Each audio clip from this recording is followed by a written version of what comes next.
Did you have to throw up once, or? You don't have to, but it is an option.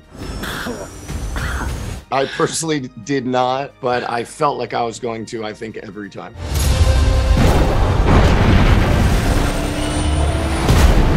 Guten Morgen, Flieger. Hier spricht Ihr Captain. Wir trainieren heute den Luftkampf.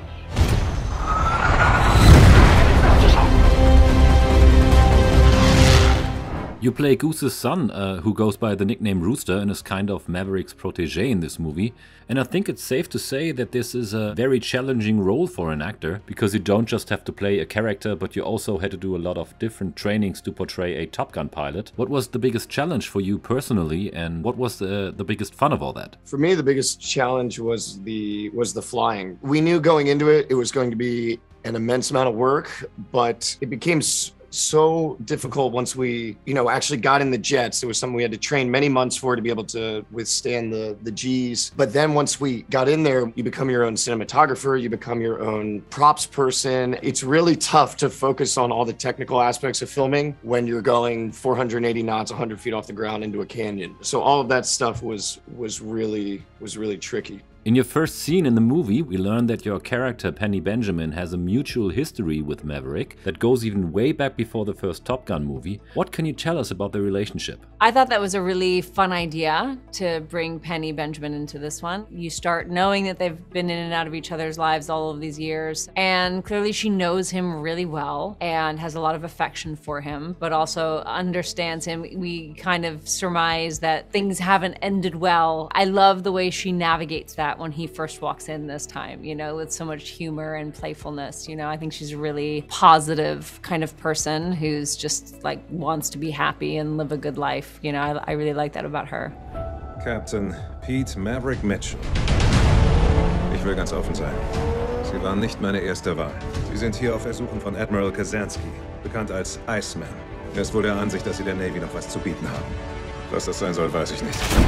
Your character, Vice Admiral Cyclone, isn't very fond of Maverick and definitely doesn't want him back as a trainer to prepare the Top Gun pilots for their mission. Why does he appear to be so negative towards Maverick? Part of what he is tasked to do as the boss is to enforce the rules, and the rules are there for reasons because they keep people safe. When you talk about people risking their lives, you want to mitigate that risk as much as possible, and that is what my character's sort of first and foremost thoughts are. Obviously, when he runs into somebody whose name is literally Maverick. Are you sad that you didn't get to do all the training the pilot actors had to do, or are you actually pretty happy that your character stands on the ground? Well, I'll say this about that. I'm glad that I didn't have to do the 4 to 5 months of training. I know exactly how hard that is, and I was very pleased that I got to keep my feet on the ground. Top Gun 2 has been in development for a very long time now. At the very beginning, Tony Scott was originally supposed to direct this film before he passed away. This movie is also dedicated to him. So I would like to know how the first Top Gun movie and his legacy have influenced your work as a director on this film.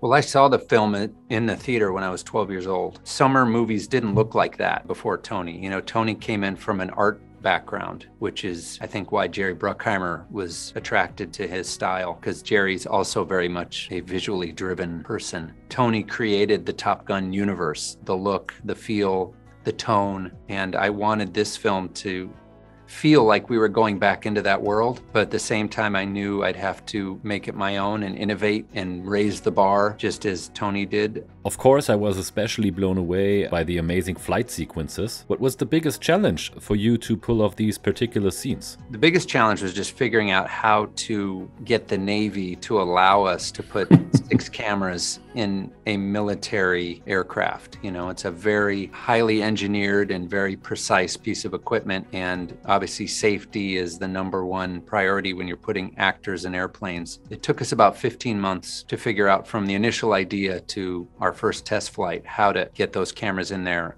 and the engineering required so that the actor could operate the camera by themselves. The jet fighter scenes and even the close-up cockpit shots were taken during real flight sequences. Why not just go the easy way, use CGI and green screens? That's not how Tom works. Everything had to be real. We had to do it exactly the way the pilots felt. We filmed them from the air, we filmed them from the ground. We had 6 cameras in the cockpit. The actors had to turn the cameras on and off. They had to know where the sun was.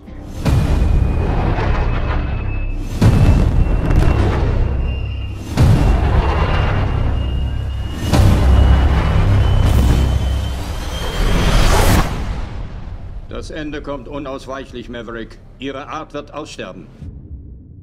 Mag sein, Sir. Aber nicht heute.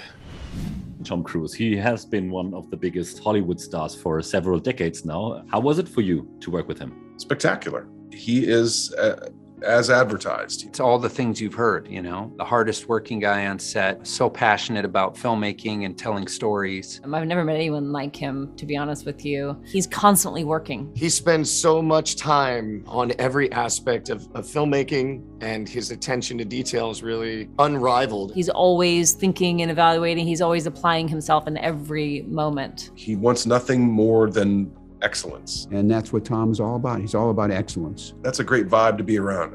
I'll say that. Why should they watch it on the big screen?